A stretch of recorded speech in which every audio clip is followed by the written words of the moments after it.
Bob fills in Bruner's final hit points, 10 plus his constitution modifier of +3, for a total of 13 hit points. Ability score summary. Strength measures, natural athleticism, bodily power. Important for fighter. Racial increases, mountain dwarf, +2, human, +1. Dexterity measures, physical agility, reflexes, balance, poise. Important for rogue. Racial increases, elf, +2, halfling, +2, human, +1. Constitution measures, health, stamina, vital force. Important for everyone. Racial increases, dwarf, +2, stout halfling, +1, human, +1. Intelligence measures, mental acuity, information recall, analytical skill. Important for wizard. Racial increases, high elf, +1, human, +1.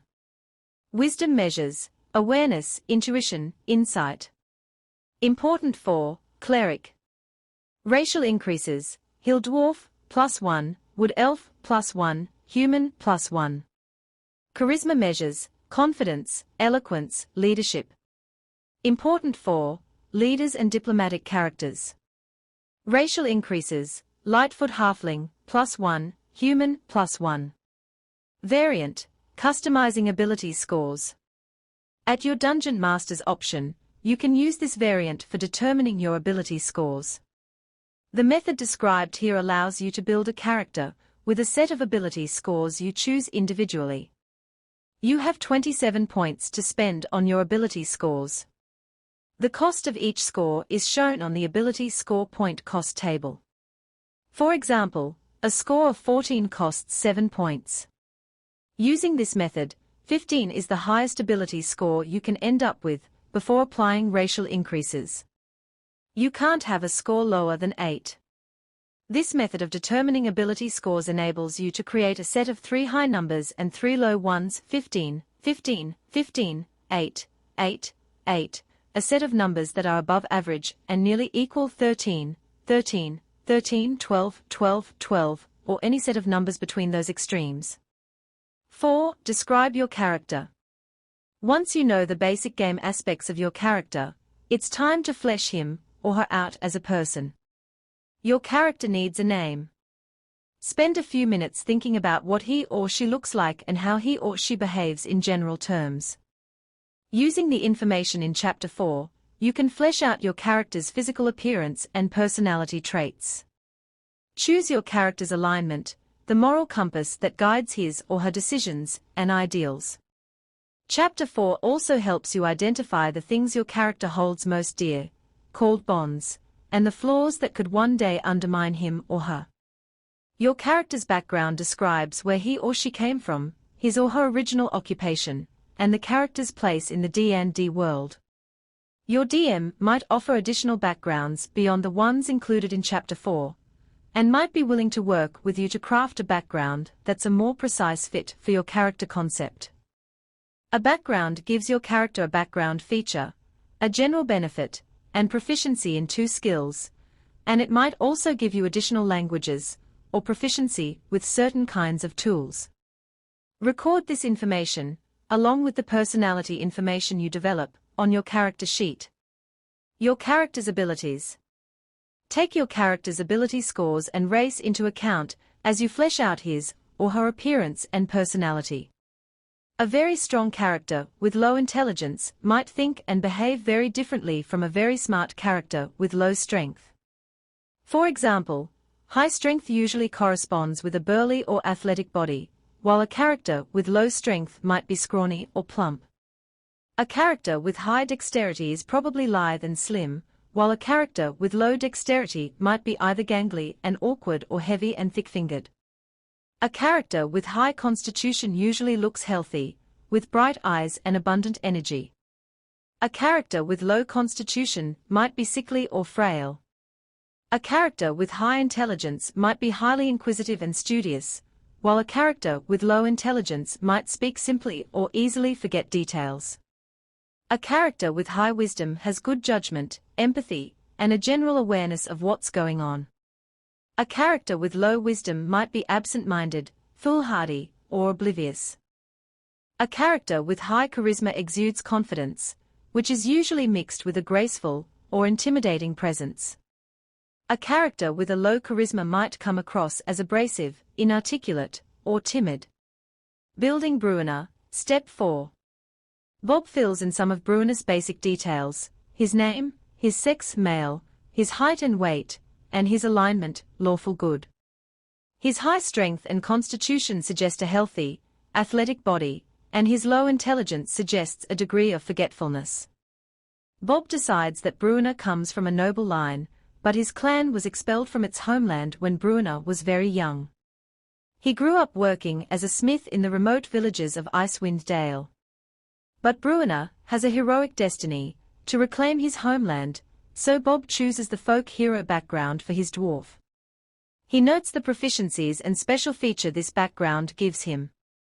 Bob has a pretty clear picture of Bruiner's personality in mind, so he skips the personality traits suggested in the folk hero background, noting instead that Bruiner is a caring, sensitive dwarf who genuinely loves his friends and allies, but he hides this soft heart behind a gruff, snarling demeanor. He chooses the ideal of fairness from the list in his background, noting that Bruiner believes that no one is above the law. Given his history, Bruiner's bond is obvious. He aspires to someday reclaim Mithril Hall, his homeland, from the shadow dragon that drove the dwarfs out. His flaw is tied to his caring, sensitive nature. He has a soft spot for orphans and wayward souls, leading him to show mercy even when it might not be warranted. 5. Choose equipment. Your class and background determine your character's starting equipment, including weapons, armor, and other adventuring gear. Record this equipment on your character sheet. All such items are detailed in Chapter 5, Equipment. Instead of taking the gear given to you by your class and background, you can purchase your starting equipment. You have a number of gold pieces, GP, to spend based on your class, as shown in Chapter 5. Extensive lists of equipment, with prices, also appear in that chapter. If you wish, you can also have one trinket at no cost. See the trinkets table at the end of Chapter 5. Your strength score limits the amount of gear you can carry. Try not to purchase equipment with a total weight, in pounds, exceeding your strength score times 15. Chapter 7 has more information on carrying capacity. Armor class. Your armor class, AC, represents how well your character avoids being wounded in battle. Things that contribute to your AC include the armor you wear, the shield you carry, and your dexterity modifier. Not all characters wear armor or carry shields, however. Without armor or a shield, your character's AC equals 10 plus his or her dexterity modifier. If your character wears armor, carries a shield, or both, calculate your AC using the rules in Chapter 5. Record your AC on your character sheet. Your character needs to be proficient with armor and shields to wear and use them effectively, and your armor and shield proficiencies are determined by your class. There are drawbacks to wearing armor or carrying a shield if you lack the required proficiency, as explained in Chapter 5. Some spells and class features give you a different way to calculate your AC. If you have multiple features that give you different ways to calculate your AC, you choose which one to use. Weapons. For each weapon your character wields, calculate the modifier you use when you attack with the weapon and the damage you deal when you hit. When you make an attack with a weapon, you roll a d20 and add your proficiency bonus, but only if you are proficient with the weapon and the appropriate ability modifier. For attacks with melee weapons, use your strength modifier for attack and damage rolls. A weapon that has the finesse property, such as a rapier, can use your dexterity modifier instead. For attacks with ranged weapons, use your dexterity modifier for attack and damage rolls. A weapon that has the thrown property, such as a hand axe, can use your strength modifier instead. Building Bruiner, Step 5. Bob writes down the starting equipment from the fighter class and the folk hero background. His starting equipment includes chainmail and a shield, which combine to give Bruiner an armor class of 18. For Bruinous weapons, Bob chooses a battleaxe and 2 hand axes. His battleaxe is a melee weapon, so Bruiner uses his strength modifier for his attacks and damage. His attack bonus is his strength modifier, +3, plus his proficiency bonus, +2, for a total of +5. The battleaxe deals 1d8 slashing damage, and Bruiner adds his strength modifier to the damage when he hits, for a total of 1d8 plus 3 slashing damage. When throwing a hand axe, Bruiner has the same attack bonus, hand axes, as thrown weapons, use strength for attacks and damage, and the weapon deals 1d6 plus 3 slashing damage when it hits. 6. Come together. Most D&D characters don't work alone. Each character plays a role within a party, a group of adventurers working together for a common purpose. Teamwork and cooperation greatly improve your party's chances to survive the many perils in the worlds of Dungeons and Dragons. Talk to your fellow players and your DM to decide whether your characters know one another, how they met, and what sorts of quests the group might undertake. Beyond first level. As your character goes on adventures and overcomes challenges, he or she gains experience, represented by experience points. A character who reaches a specified experience point total advances in capability. This advancement is called gaining a level. When your character gains a level, his or her class often grants additional features, as detailed in the class description. Some of these features allow you to increase your ability scores, either increasing 2 scores by 1 each, or increasing 1 score by 2. You can't increase an ability score above 20. In addition, every character's proficiency bonus increases at certain levels.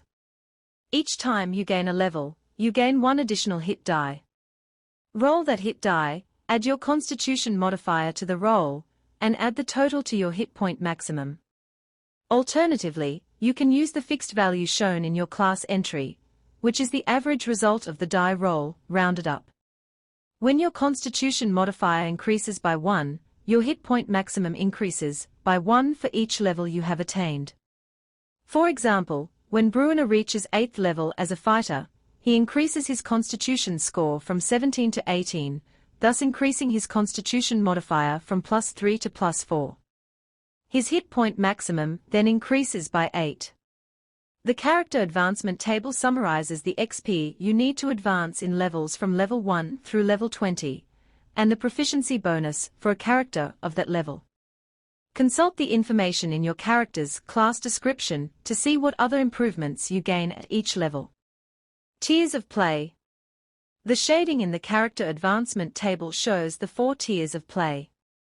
The tiers don't have any rules associated with them, they are a general description of how the play experience changes as characters gain levels. In the first tier, levels 1 to 4, characters are effectively apprentice adventurers. They are learning the features that define them as members of particular classes, including the major choices that flavor their class features, as they advance, such as a wizard's arcane tradition, or a fighter's martial archetype. The threats they face are relatively minor, usually posing a danger to local farmsteads or villages. In the second tier, levels 5 to 10, characters come into their own. Many spellcasters gain access to third-level spells at the start of this tier, crossing a new threshold of magical power with spells such as Fireball and Lightning Bolt. At this tier, many weapon-using classes gain the ability to make multiple attacks in one round. These characters have become important, facing dangers that threaten cities and kingdoms. In the third tier, levels 11 to 16, characters have reached a level of power that sets them high above the ordinary populace and makes them special even among adventurers. At 11th level, many spellcasters gain access to 6th-level spells, some of which create effects previously impossible for player characters to achieve. Other characters gain features that allow them to make more attacks or do more impressive things with those attacks. These mighty adventurers often confront threats to whole regions and continents.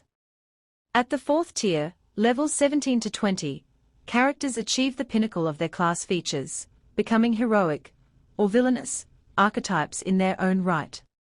The fate of the world or even the fundamental order of the multiverse might hang in the balance during their adventures.